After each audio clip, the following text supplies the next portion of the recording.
Dattatray sir सुद्धा इथे उपस्थित आहेत. ते तुम्हाला तुमच्या भविष्यासाठी किंवा आपली भारतीय संस्कृती जपण्यासाठी काही मोलाचे मार्गदर्शन करणार आहेत. तर त्यासाठी सर्वांनी थोडं शांत चित्ताने ऐकून घ्यावं ही सर्वांना विनंती.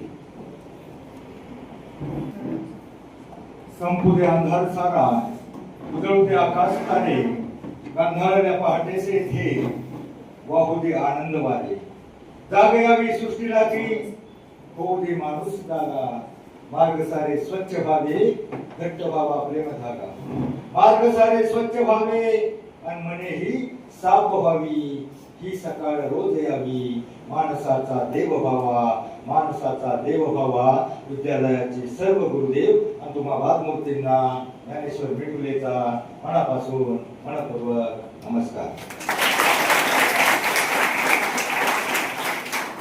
मुलांनो, प्रत्येक गावामध्ये फळाफळांचा माळा पाहिजे, आनंदाचा वारी सोहळा पाहिजे. गावातल्या मंदिरापेक्षाही सुंदर अशी एक शाळाच पाहिजे. अशा तुमच्या सुंदर अशा शाळेतील तुम्हा सुंदर अशा मुलांना पुनश्च एकदा नमस्कार. खरं तर आमच्या 70 पेक्षा 35 ची पिढी हुशार आहे. 35 पेक्षाही ही 12, 13, 14 ची पिढी हुशार आहे. पण भानगड काय झाले ही जरा जास्तच हुशार आहे. हे चांगलं एक तर यांच्यापर्यंत पोहोचत नाही, पोहोचलं तरी डोक्यामध्ये घेत नाही. बघा, संतांचे अभंग आज 700 वर्षानंतरही प्रत्येक गावात कीर्तन, प्रवचन, काकडा, भजन, हरिपाठ, परिपाठ सगळीकडे गायले जातात आणि ते ताजे तवाने वाटतात. सुंदर ते ध्यान देवाची आद्वारी अवघाची संसार ते कांदरे गांधरे. संतांचे जे अभंग बघा, नवीला बघे धरीला पंढरीचा चोर आहे ना. हे 700 वर्षानंतरही प्रत्येक गावात कीर्तन, प्रवचन, काकडा, भजन, हरिपाठ, परिपाठ गायले जातात. ते ताजे तवाने वाटतात 700 वर्षानंतरही.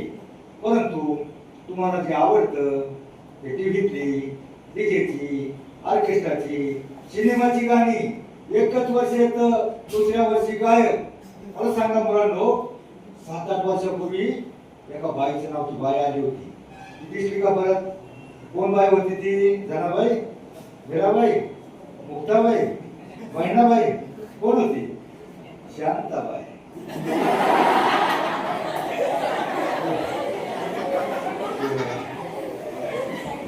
दिसली का परत ती?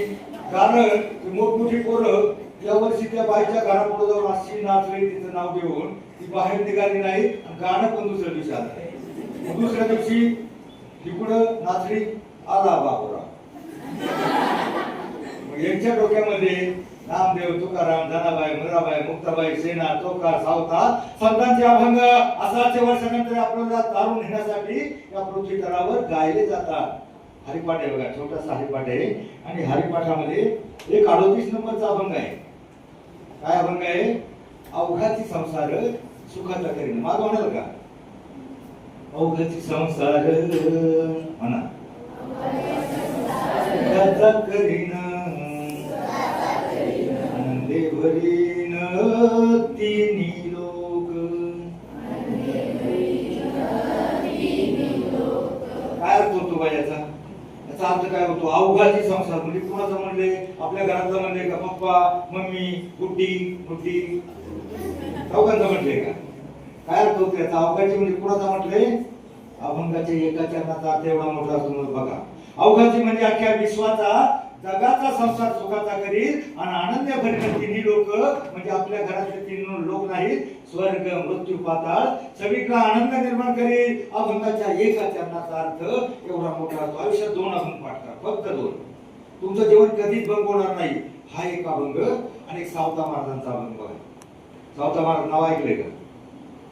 नाही, सावता महाराज नाव नाही ऐकलं. सावता महाराज एक संत होते आणि ते आपल्या घरामध्ये काम करत असताना, शेतामध्ये काम करत असताना, सावता महाराजांचं गाव आरण पंढरपूर पासून 35 किलोमीटर, सोलापूर हायवेच्या पलीकडं गाव जवळ असूनही सावता महाराज कधी पंढरपूरला गेले नाहीत. ते आपल्या शेतामध्ये काम करत बसायचे. कांदा, मुळा, भाजी. ऐकलं नाही अभंग? कांदा मुळा भाजी पिकवायचे, मळा पिकवायचे, मळा फुगवायचे, मोठ चालू करायचे, मोठ चालू करून आपल्या शेतामध्ये पाणी द्यायचे, काम करत बसायचे. आणि मोठ चालू केल्यावर बघा शेतकरी आवाज चालू केल्यावर काहीतरी गाणं म्हणतो, काहीतरी म्हणतोच ना, तसं काय पहिले चालते नाही. मोठ चालू केल्यावर मोठ्याचं गाणं वेगळं असतं. चढ शिरपा देवाची किरपा झाली या मुंदा छान रे छान, गाव मोठं वरच गाणं, गाव मोठं वरच गा. पण तो असं नाही म्हणायचा, तो विठ्ठलाचा भक्त होता. तो विठ्ठल विठ्ठल त्या विठ्ठल नामाचा जप चालू असायचा. मोठ चालू केली, बैल पुढे सरायला लागली, पाणी पडेपर्यंत त्याचा आपलं चालू असायचं. विठ्ठल विठ्ठल विठ्ठला हरी ओम विठ्ठला म्हणा.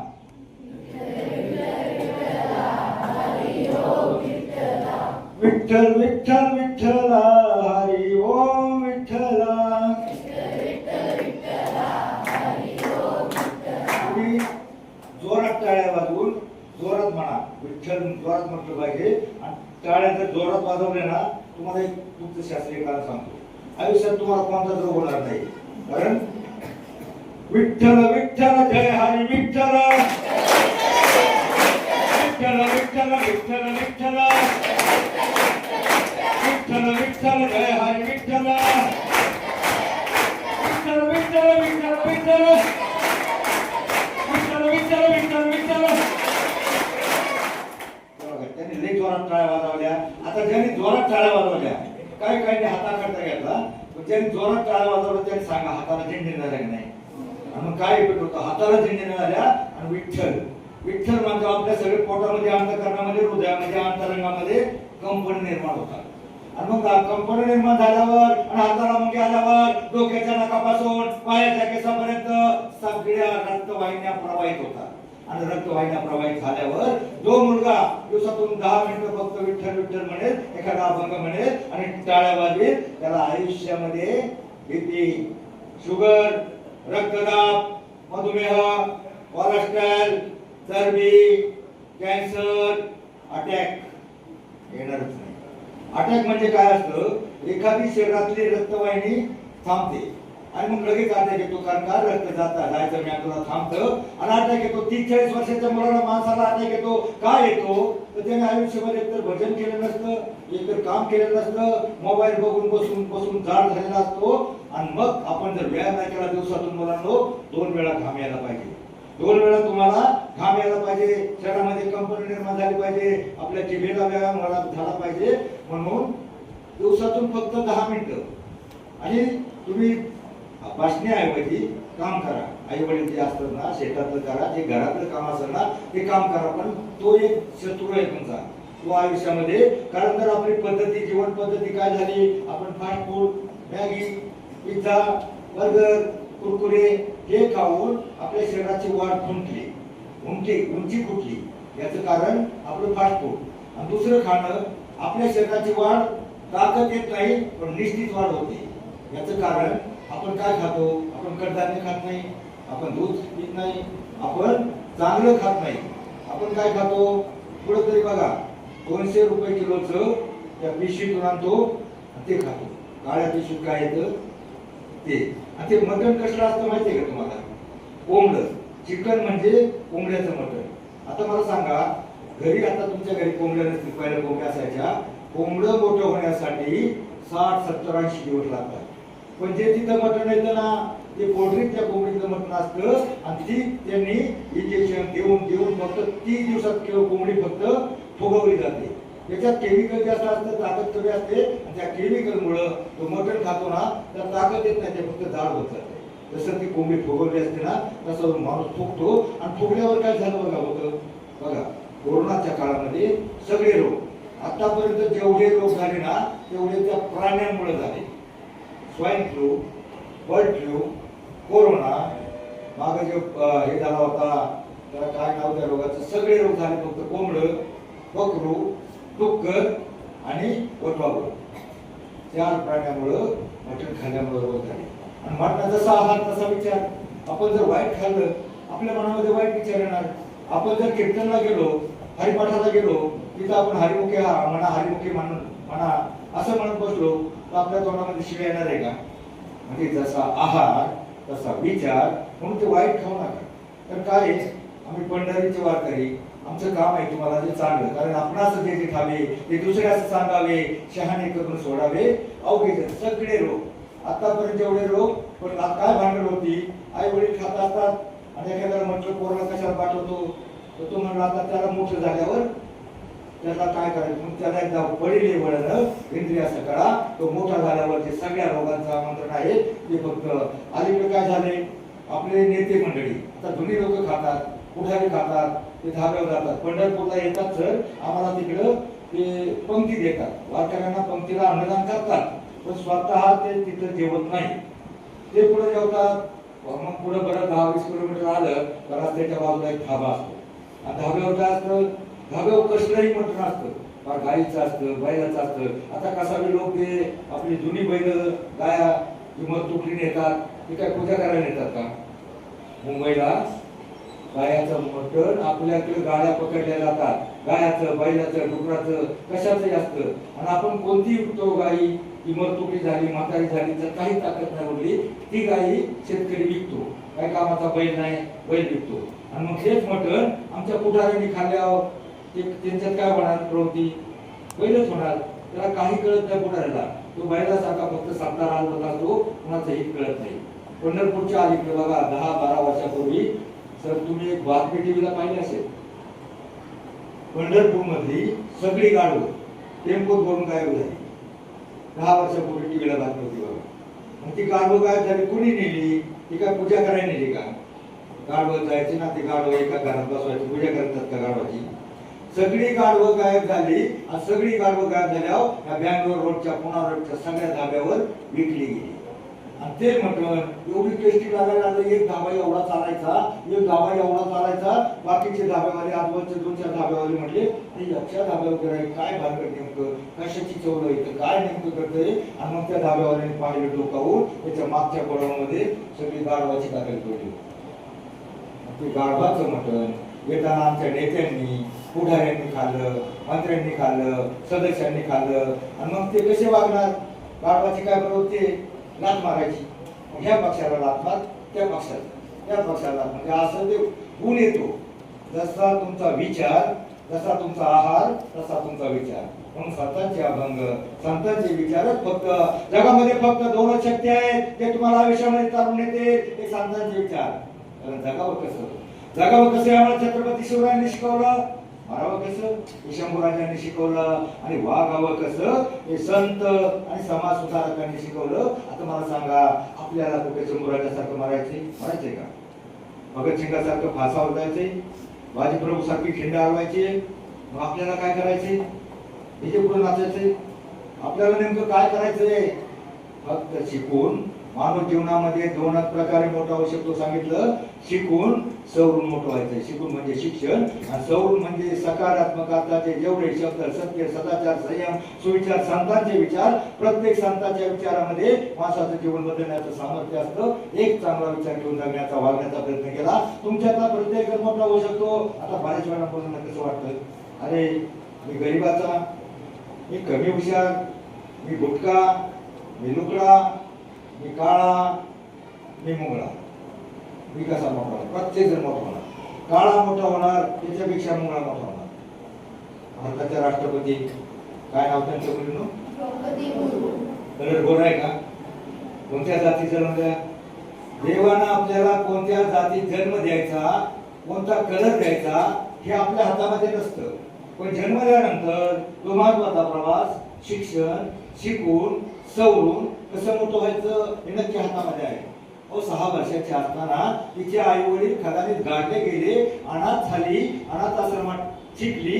अनाथ आश्रमात शिकत असल्याना इतकं मन लावून शिकली, कारण त्यावेळी तिचं मन बायबल करायला टीव्ही नव्हता, मोबाईल नव्हता, पाटलांचा बैलगाडा नव्हता, आणि डीजे पण नव्हता. त्या वेळेला ती मन लावून शिकली, इतकी मन लावून शिकली. तुम्ही एक नाव ऐकले का? मीराबाई ऐकले ना? कोण होती? संत होती, बरोबर. तिचं एक पद आहे बघा, 2 वाक्य मागं म्हणा, त्यातला अर्थ डोक्यात घ्या. त्यातला अर्थ डोक्यात घेण्यासाठी 2 ओळी मागं म्हणा. जैसी लागी लगन म्हणा, मेरा हो गई मगन, व तू गली गली हरि गुण गाणे लगी. आता एक दोन मुली नुसत्या गालात हसल्या आणि एक दोन मुलींनी तोंडच उघडलं नाही. आता मी कुठं बाई तुम्हाला मुन्नी बदनाम होई म्हणायला सांगितले का? चांगलं संतांचा अभंग एकदम तोंडात आला, अंतरंगात भेटला, शरीरात भिडला, आपल्या स्वभावात बसला. आयुष्यात कधीच भंग होणार नाही. आयुष्यात फक्त दोन अभंग ज्याच्या आयुष्यामध्ये मी तुम्हाला मगाशी सांगितलं, सावता महाराज कधी पंढरपूरला गेले नाही. ते विठ्ठल विठ्ठल आपल्या शेतामध्ये करत भजन करत काम करायचे, शेती पिकवायचे, कांदा पिकवायचे आणि मग सावता महाराजांनी आपला देव आपल्या कामामध्ये पाहिला होता म्हणून त्याला विठ्ठल स्वतः शेतामध्ये भेटायला आला. तुम्ही संतांचे विचार वाचले का नाही मला माहित नाही. विठ्ठल फक्त एकच संत आहे त्यांना शेतामध्ये भेटायला आला, आपल्या घरी भेटायला आला का? तर त्यांनी आपला देव कामामध्ये पाहिला आणि काम करता करता त्यांनी विठ्ठलाचं नामस्मरण केलं. आता मला सांगा, सावता महाराजांनी आपला देव कामामध्ये पाहिला. तुमचा देव सध्या कशामध्ये आहे? कशामध्ये? हा बरोबर. एका टीव्ही मध्ये म्हटलं तुम्ही, जरा टीव्ही दिसला काय? तुमचा देव सध्या अभ्यासामध्ये आहे. मुलांनो, तुमची पिढी खरोखर फार हुशार आहे. फक्त तुम्ही थोडा मोठ्यांचे विचार. तुम्ही एक नाव ऐकले का? टाटा. टाटा बघा, लोखंडाचं काम करणारा टाटा झाला, चमड्याचं काम करणारा बाटा झाला, आणि तो काही येतच नाही झाला. एकदम होतो का मोठा? एकदम कोणी मोठा नाही. टाटा ज्या वेळेस पुण्यामध्ये कंपनी टाकण्यासाठी जमशेदपूरनं विमानानं मुंबईला आला आणि मुंबईवरनं पुण्याला मोठी कंपनी, एवढी मोठी कंपनी आहे सगळ्या भारतामध्ये, सगळ्यात पुण्याची पिंपरीची कंपनी मोठी आहे. ती कंपनी टाकण्यासाठी म्हणजे अजूनही इतिहास आहे. तुम्ही झाडा नसा त्यावेळेला ती कंपनी टाकण्यासाठी त्यांना पुण्यामध्ये जागा बघायची होती. मुंबईवरून पुण्याला निघाले जवळपास त्यांचे 5-7 अधिकारी, याचा मॅनेजर, कमिशन मॅनेजर, बिझनेस सगळ्या प्रकारचे 5-7 अधिकारी बरोबर होते. मुंबईवरून निघाले. मुंबईवरून पुण्याला यायला 6 तास लागत होते. आता 6 तास लागत होते. कोकणच्या घाटापर्यंत 3 तासामध्ये आले. 3 तासामध्ये कोकणीला आल्यानंतर त्यांची गाडी पंक्चर झाली. गाडी पंक्चर झाल्यावर बाकीच्या अधिकाऱ्यांना वाटलं अरे बरे झाले, आता आपण थोडे पाय मोकळे करू. 5-7 अधिकारी जे सगळे होते ते उतरले आणि कुठेतरी कोणी टपरी गेलं, कोणी बाजूला गेलं, कोणी स्पोकिंग केलं, कोणी पाय मोकळे करून लांब चालून आलं. परंतु तो पण काय झालं, तो ड्रायव्हर होता ना, त्या ड्रायव्हरला स्टेपनी खुलत नव्हती. कारण बऱ्याच वर्षी गाडी पंक्चर नव्हती, स्टेपनी खुलत नव्हती. त्यावेळेला स्वतः जमशेदजी टाटा बरोबर होते. मग त्यांनी पाहिलं अरे हा स्टेपनी खुलत नाही. मग त्यांनी ती स्टेपनी धरली. काढताना एक जणांना ती स्टेपनी धरावी लागते, दुसऱ्यानं पायानं दाबावी लागते. मग ते चाक सगळे बोल्ट निघतात. ते बोल्ट काढता काढता घामाघूम झाले. स्टेपनी काढली, परत स्टेपनी बसवली, बोल्ट आवडली. तोपर्यंत अर्धा तास गेला. अर्ध्या तासामध्ये ते सगळे अधिकारी फिरून कुणी चहा पिऊन कुणी स्मोकिंग करून आले आणि त्यांनी पाहिलं रतन टाटा स्वतः जमशेदजी टाटा घामाघूम झाले होते. सगळा घाम अंगातून ठिपकत होता. अहो त्यावेळेस मुख्य अधिकारी म्हणले, साहेब तुम्ही कशाला, आम्ही केलं असतं ना. जर तुम्ही केलं असतं हा विचार डोके येण्यासाठी त्याला मालक व्हावा लागतं. मालक व्हावा लागतं. जो पसीने से नहाएगा, जो पसीने से नहाएगा वो इतिहास बदल सकता है, और जो पानी से नहाएगा वो सिर्फ लिबास बदल सकता है. म्हणून तुम्ही घाम गाळला तरच मोठं होऊ शकता.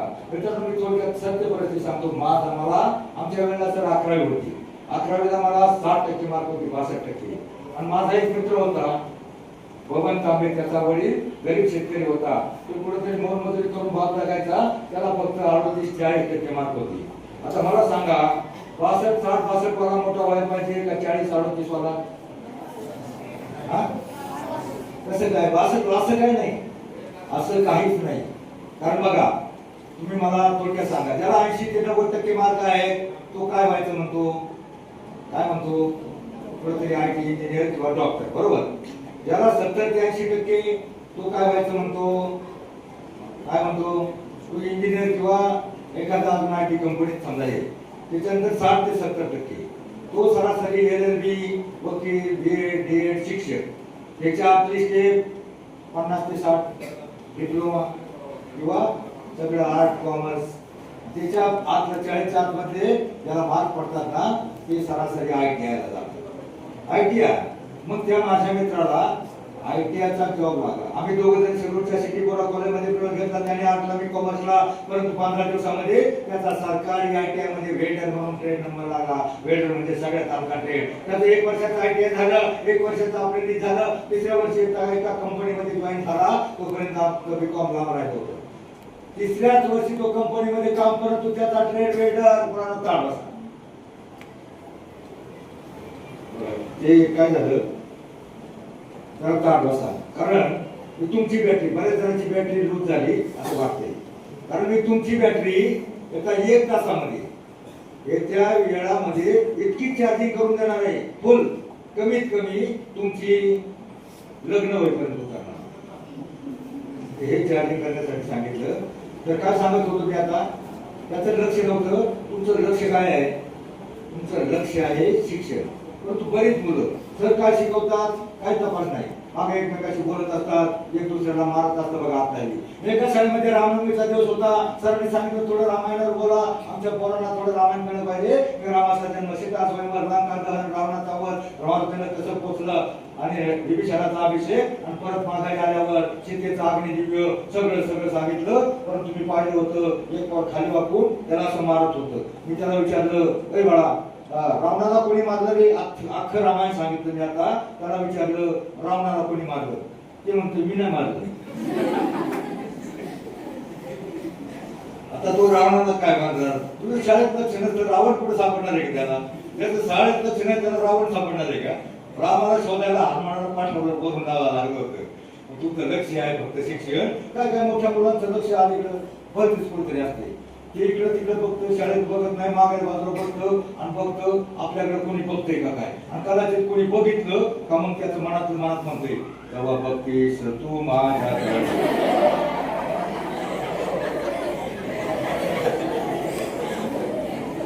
मला आमदार होशील तू.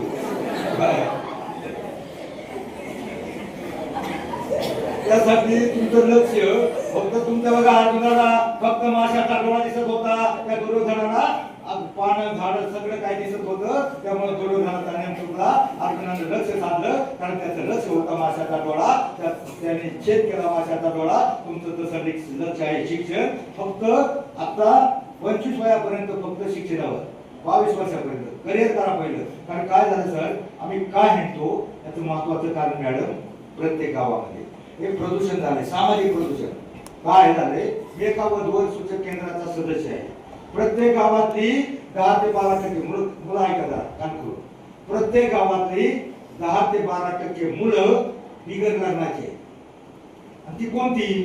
जी आता टेंडर मंगल करतात, नीट शिकत नाहीत, सरांना मागं बोलतात, आई बापाचं ऐकत नाहीत, आपलं करिअर घडवत नाहीत, एखाद्या पुढाऱ्याबरोबर धाब्यावर जाऊन बिघडतात, डीजे पुढे नाचून बिघडतात, खायला प्यायला शिकतात आणि खायला प्यायला शिकतात, करिअर करत नाहीत, व्यसनाधीन होतात, बेकार होतात, टुकार होतात. अशा मुलांना नोकरी मिळत नाही आणि नोकरी मिळाली नाही मग नोकरी मिळत नाही. 10-12 मी तुमच्यासाठी आलो. मला माहितीये तुमची कॅपॅसिटी. तुम्ही राष्ट्रपती नाही होऊ शकणार. तुम्ही राष्ट्रपती व्ही.डी. जयसिंग किंवा APJ अब्दुल कलाम तुम्ही राष्ट्रपती नाही होऊ शकणार. पण कमीत कमी तुम्ही पती व्हावं ह्या इराद्याने मी फिरतोय. तुम्ही असं काय झालं सर, तुम्ही टीव्हीला बातमी पाहिली असेल, गेल्या वर्षी सोलापूरच्या कलेक्टर कचेरीवर एक मोर्चा निघाला होता. कोणाचा होता तो? कोणाचा? यांची लग्न झाली नाही, 30-35 वर्ष त्यांचा मोर्चा निघाला आणि ते कलेक्टर ऑफिसने पाहिला. 500-600 पोरं वरडत काहीतरी धिंगाणा घालत कलेक्टरच्या गेटवर त्यांनी गेट लावून घेतलं आणि मग त्या पोरांनी मोठमोठ्याने नाचायला लागली, आरडाओरडा करायला लागली, आम्ही लग्न आडू. कलेक्टर काय बोंब मारतात? पहिलं तुम्ही शिकला नाही, आपलं करिअर केलं नाही, कामधंदा केला नाही, टुकारपणा केला, डीजे पुढे जाऊन त्या खायला प्यायला शिकला, पुढाच्या नादाने बिघडला, पाटलांचा बैलगाडा तिकडेच रवाना केला. म्हणून आपले तुमचे सगळ्यात मोठे जाणे दुश्मन मोबाईल, टीव्ही, डीजे, हेडफोन, लवजिहात. आणि इकडे बघा, मला व्यसनमुक्तीवर बोलायला सांगता सर, मी दारू गांजा या विषयावर एक तास बोलतो. पण दारू गांजा कधी लागतं? 20 वर्षाच्या नंतर. पण पहिलं आता नवीन व्यसन आहे. कोणतं? लहान मुलांना आई काय करते रडायला लागल्यावर त्याच्या हातात कुळकुळात येते अंगाई गाते वा निज गडे लढी बाळा निज निज माझ्या बाळा. आम्हाला कविता होती अशी कविता म्हणते बाळा तो पडते आणि म्हणते खडबड हे उंदीर करती पण शोधाया ते फिरती परी अंती निराश होती लवकर हेही सोडतील सदनाला निज निज माझ्या बाळा. बाळाला थोपटते असे अंगाई गाते कविता गाते काही आई काय करते बाळा रडायला लागल्यावर मोबाईल चालतो. मला सांगा मुलींनो त्या मोबाईलची लाईटिंग एवढी प्रखर इफेक्टिव्ह असते लहान मुलाच्या डोळ्याच्या आवरण एवढी नाजूक असतात. आमच्याकडे 7 वर्षाच्या 8 वर्षाच्या 2 मुलांची डोकी हँग झाली चष्मा लागला पोर बधीर झाली मेंटल झाली. पुन्हा मुंबईला दवाखाने निघाले 1000 रुपये फी आहे. किती फी आहे? फक्त फी 1000 रुपये. एकाला 35 लाख घालवले एकाला 22 लाख घालवले. दोन्ही पोरं आज 7 वर्षाची नीट झाली नाही हँग झालं मेंटल झालं. सर गेली 7 वर्षाची पिढी कोरोना नंतर ऑनलाईन शिक्षण पोराच्या हातात मोबाईल मिळाला आणि पोरं पागल झाली मेंटल झाली पोरी बधीर झाल्या. सगळा घोटाळा सर तो होतोय ना मोबाईल मुळे. बघा मोबाईल आल्याच्या नंतर पहिल्या 2 वर्षामध्ये गव्हर्नमेंटचा चालू आहे 25% ऍक्सिडेंट मोबाईल मुळे. काय ते मोबाईल हातात आला त्याला फोन आला फोनची घंटी वाजली मोटरसायकल एक खांडेल फोन बघितला आणि धडकला गेला. असे 25% ऍक्सिडेंट मोबाईल मुळे झाले. 25% मुलींची प्रकरण मोबाईल मुळे झाली. मोबाईलवर फेसबुकला एका मुलाला पोस्ट आली फ्रेंड रिक्वेस्ट आणि मग तिने काय केलं रिक्वेस्ट म्हणली बघूया. आता ज्याने रिक्वेस्ट केली होती त्याने नाव बदललं होतं आणि मग त्याने त्या हॉटेलमध्ये भेटायला बोलावलं. भेटायला गेल्याच्या नंतर तिथं तिने पाहिलं मुलीनं तिचा बाप होता. कुणी रिक्वेस्ट करते कुणाला काय पत्ता लागत नाही खरं सगळी नावं खोटी असतात. सगळं मोबाईल गेमिंग मोबाईलमुळे बरबाद झाली पिढी. एका 11वीच्या मुलीला 92% मार्क त्याला मोबाईलचा एवढा वाईट नाद की मोबाईल बघा मोबाईल हातातून सोडायचीच नाही. मोठ्याची मुलगी होती जरा मोठ्या बागायतदाराची शेतकऱ्याची आणि शेतकऱ्याची मुलगी शाळेत निघाली मोबाईल हातातच आणि मग ते गाणं बघाय का पिक्चर मधलं काहीतरी गाणं आहे ना चालताना बोलताना मोबाईलच्या हातात झोपेतही सपनातही हेडफोनच्या कानात एक पोरगी शाळेत निघाली मोबाईलच्या नादात मळ्यात पोचली. आई म्हणते काय ठेवी आज शाळा नाही का आणि मग ठेवी म्हणते बाया याड लागलं रे याड लागलं मोबाईलचं जम याड लागलं जाम याड नको मोबाईलचं वेळ नको गरज म्हणून वापरा. फक्त एखादा प्रबंध शोधायचा आहे एखादं गणित शोधायचंय. आजकाल शिक्षकांना सुद्धा काय काय गणित सुटत नाही त्यांना त्याच्यातून शोधावं लागतं. तुम्ही चांगल्या शिक्षणासाठी वापरा फक्त त्यातलं जे चांगलं घ्यायचं ना तेवढं घ्या. शाळेत रोज जाता ते ज्ञानबिंदू मिळवा शाळेत रोज जाता ते ज्ञानबिंदू मिळवा. हृदयात आपल्या देशाभिमान ठेवा कृषील मान राखा घेऊ नका विचार. या मोबाईलच्या नादामध्ये कोणताही आयुष्यामध्ये काय होतंय आजकाल पेपरला बातम्या वाचा तुम्ही. लहान लहान मुलीला चॉकलेटच्या मिशी दाखवले जातात. मोठ्या मुलीला गिफ्ट दिले जाते त्याच्या मोठ्या मुलीला मोबाईलच्या मिशी दाखवले जातात. आमच्या एक पेटच्या फाट्याला एका मंत्र्याचं कॉलेज आहे लव जिहाद नावाच्या प्रकारानं एक गोळी फाबडी मुलगी त्या मुलाला फसवून अशा वर्षाला मी 45 वर्ष पत्रकारिता करतो. वर्षाला ऑन रेकॉर्ड 65,000 मुली पळवल्या जातात. म्हणून तुम्हाला फक्त आता माझी तुम्हाला एक विनंती आहे तिथे गेल्यावर तुम्ही मोहाला कारण सीतेला वनवास का झाला त्याचा वाढला तर सीतेला हरण दिसलं रामाला म्हणले प्रभू मला हरणाच्या कातड्याची चोळी हवी माहिती आहे ना काय गरज होती का त्याला. आणि मग ती लक्ष्मण रेषा तिने ओलांडली चांगल्या कामासाठी. तशी प्रत्येक मुलीच्या जीवनामध्ये एक लक्ष्मण रेषा असते ती ओलांडायची नसते. ओलांडली तर काय होतं जीवनाचं रामायण बिघडतं महाभारत घडतं. म्हणून मुलींना आयुष्यामध्ये लक्ष्मण रेषा ओलांडू नका. एखाद्या पुण्याला गेला तुम्ही उद्या कॉलेजला जाल तिथं अनेक हिरो बसले असतात तुम्हाला फसवण्यासाठी बिघडवण्यासाठी. आता मी जुना कॉमर्सचा माणूस आहे. मला इंग्रजीला 35-36 मार्क होते टक्केवारी 62 होती पण इंग्रजीला फक्त 36-37 मार्क होते कारण इंग्रजी कच्ची त्यामुळे मला काय ते बसव वाक्य आहे सर इंग्रजीचं काय कॉलेजला गेले होते हिरो लोक मुलींना फसवण्यासाठी म्हणतात अगदी सहज बोलून जातात ते लय मृगजळासारखं आहे म्हणतो मृगजळ तुम्हाला फसवण्यासाठी मृगजळ म्हणजे ना आपल्याला दिसतं हे खरं नाही पण ते काहीच नसतं एक वाक्य काय वाक्य तिथे गेल्यावर तुम्हाला म्हणतील कॉलेजला गेल्यावर फसवण्यासाठी आय काय बरोबर आय काय हा मला काय आठवत नाही थोडी मेमरी माझ्या बाहेर वय चालू हा आय काय एखाद्या तिकडे गेल्यावर तुम्हाला कोणी म्हणला 2-4 महिन्याची ओळख झाली आणि एखादा फसवायसाठी म्हणला आय काय घेऊ तर त्याला म्हणायचं तुझी आय आणि तुझा बाप माझ्या बापाकडे घेऊन ये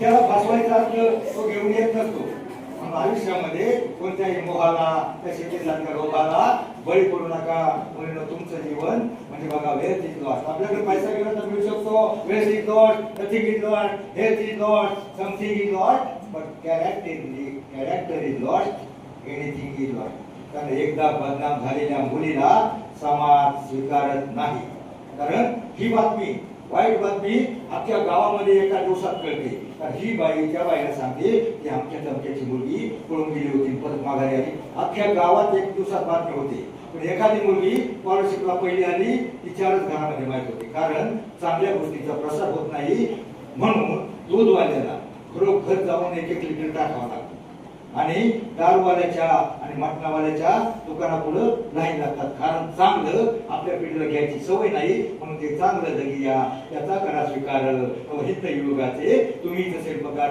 भारताचं भविष्य तुम्हीच आहात म्हणून आयुष्यामध्ये फक्त आपल्या आई वडिलांना मान खाली घालावा लागत असं आयुष्यात वागू नका बस मला आता फक्त 1 मिनिटाचं काम आहे तुम्हाला सगळ्यांना मोठं व्हायचंय ना 1 मिनिटाचं काम करणार का 1 मिनिटाचं रोज 1 मिनिट करणार का बघा तुम्ही मला सांगा घरी निघताना देवाच्या पाया पडून कोण येतं देवळातून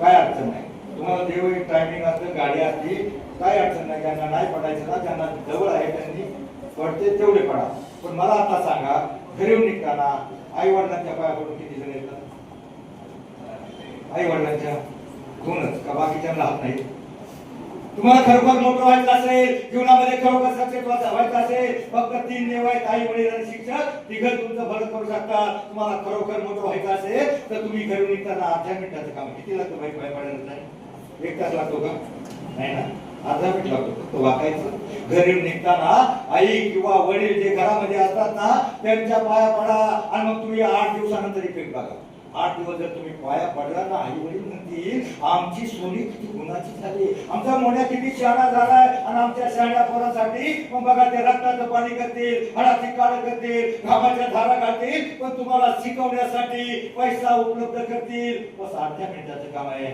माझी विनंती आहे जे खरे देव आहे तुम्ही देव आहात जे खरे देव आहात देवांची संख्या बरोबर 33 कोटी आहे पण ते कोणते माहिती का तुम्हाला बरोबर 33 कोटी आपल्या देशाची लोकसंख्या 140 कोटीच्या वर पोहोचली असताना बरोबर सरकारची आकडेवारी फिट असते 33 कोटी आहे आणि ते 33 कोटी देव आहेत ते देव कोणते बालवाडीपासून मास्टर डिग्री पर्यंत ते निष्पाप निरपेक्ष सात्विक जे निर्भय वृत्तीचे विद्यार्थी आहेत ना ते तुम्ही निष्पाप असे विद्यार्थी तुम्हीच माझ्यासाठी देव आहात आयुष्यामध्ये तुमच्यातलं देवपण टिकून ठेवा तुमचं देवपण टिकवण्यासाठी जागवण्यासाठी जगवण्यासाठी आमच्या संत निळोबाराय दिंडीतर्फे माझा हा छोटासा प्रयत्न बस मुलांनो आता मी म्हटलं 8 मिनिटाचं काम कोण कोण करणार सांगा आई वडिलांच्या पाया कोण कोण पडणार त्या दोघींना नाही पडायचं काय सगळे पडणार ना बस एवढं जरी केलं ना तुम्ही 100% मोठे व्हाल एवढी तुम्ही तुम्हाला खात्री देतो कारण आई वडिलांसारखं दुसरं कोणतंही देवत नाही 3च माणसं आई वडील शिक्षक यांच्या आयुष्यामध्ये आमच्या वेळेला मॅडम असा छडी घ्यायची सर रक्त निघतोर मारायचे हात लाल व्हायचा घरी आई म्हणायची काय झालं सांगता येत नव्हतं आई वडील म्हणायचे बरं मारलं आणि शिकला पाहिजे म्हणून आम्ही शिकलो थोडंफार शिकलो परंतु आमच्या वेळेला एवढं गांभीर्य नव्हतं एवढे मार्ग नव्हते तुम्हाला 17 मार्ग आहे पीटी उषा तिला सचिन तेंडुलकर 10वी नापास ते त्यांनी 1 नंबर 1 कोटीचे एका पदकाला मिळतात. म्हणून ज्याला एखाद्याला चांगलं खेळता येत असेल त्यांनी खेळामध्ये करिअर करा. बस आयुष्यामध्ये शिका इतकं डिग्र्या कमी पडतील, जगा इतकं आयुष्य कमी पडेल, हसा इतकं आनंद कमी पडेल. दौडा असे कमलाची बाता पासा निघून पडेल. परंतु मुलांनो प्रयत्न इतका करा, अभ्यास इतका करा, त्या विठ्ठलाला पांडुरंगाला त्या देवांना तुम्हाला देणं भागत पडेल, देणं भागत पडेल. बस जाता जाता जाता जाता सूर्यानं प्रतिप्रश्न केला, माझ्यानंतर या जगाला कोण प्रकाश देईल? त्यावेळी चंद्र शरमला, मोठमोठे तारे नरमले. एक पंथी समोर येऊन म्हणाली, प्रभो माझ्या परीनं मी नक्की प्रयत्न करेल. त्याच वेळेला माझ्यासारख्या एका काजव्याने ठरवलं, माझ्यासारख्या एका ध्येयवादी पत्रकाराने ठरवलं, कुठं तरी काना कोपऱ्यात जाऊन लुकलुकेल, अज्ञानाच्या अंधाराला प्रकाशाचं अस्तित्व दाखवून थांबेन, दाखवून सरेन. जय हिंद, जय महाराष्ट्र. शिवरायांच्या दोन्ही मुलांची आणि सुनांची नावं काय सांगतायत? हीच बिमारी आहे. जे चांगलं ते आपल्यापर्यंत जाऊ द्या. आता तुम्हाला जे माहित नाही, तुम्ही तो पिक्चर 2 वेळा बघितला. त्या सैराट मधल्या हिरोचं आणि त्याच्या दोन्ही मित्रांचं नाव काय?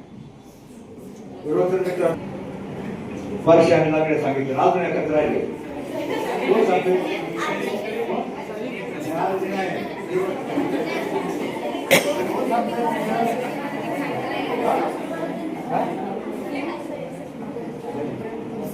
बघा, तुम्हाला ते या पिढीला माहित नाही आणि जे नको ते त्यांच्या डोक्यामध्ये. आता मला सांगा, पारशान रांगडे त्याचं काय तुम्हाला भेट झालं का? म्हणून मॅडम काय झालंय, तर तुम्ही शिकवताय, तुम्हाला अभ्यासक्रम एवढा मोठा आहे, मला माहिती आहे अभ्यासक्रम भरपूर आहे, शिकवताय तुम्ही, ठीक आहे. जी सॅलरी मिळते त्याच्यापेक्षा जास्त तुम्ही कष्ट घेताय, मला मान्य आहे. पण सर मॅडम, आपण घरी दूध घेतो ना, घेतो का दूध? घेतो ना मॅडम. दूध आपल्याला 1 लिटरचं गवळी किती मापा टाकतो? 2 500-500चे. आपलं लक्ष असते, अरे हा गवळी बरोबर टाकतोय का सांडवतोय का कमी देतोय, आपण बघत असतो. आपण जर लक्ष नाही दिलं तर तो एका दिवस कमी तसंच जातो. पण आपलं लक्ष असल्यावर तो गवळी 2 मापा टाकतो. पण तरी थोडस हेनकाळलं ना, हेनकाळल्यावर तो आपल्या पिटलीमधून अर्धी बसतो, अर्ध माप करतो, म्हणजे एक्स्ट्रा टाकतो. जे अर्ध माप एक्स्ट्रा टाकतो ना मॅडम, ते अर्ध माप तुम्ही याच्यावर संस्काराचं टाका, तरच ही पिढी या समाजात पसरलेल्या वाण्यातून वाचणार आहे. नाहीतर भडका उडालाय, 3 वर्षाची मुलगी सोडत नाही. माझी विनंती आहे, संस्काराचा पाऊस ज्यावेळी अध्यात्माचा सुसाट वारा सुटेल, परमार्थाचा कडकडाट वेदांचा होईल आणि संस्काराचा पाऊस या पिढीवर पडेल, तरच ही पिढी वाचेल, अन्यथा काही खरं नाही. धन्यवाद. जय हिंद.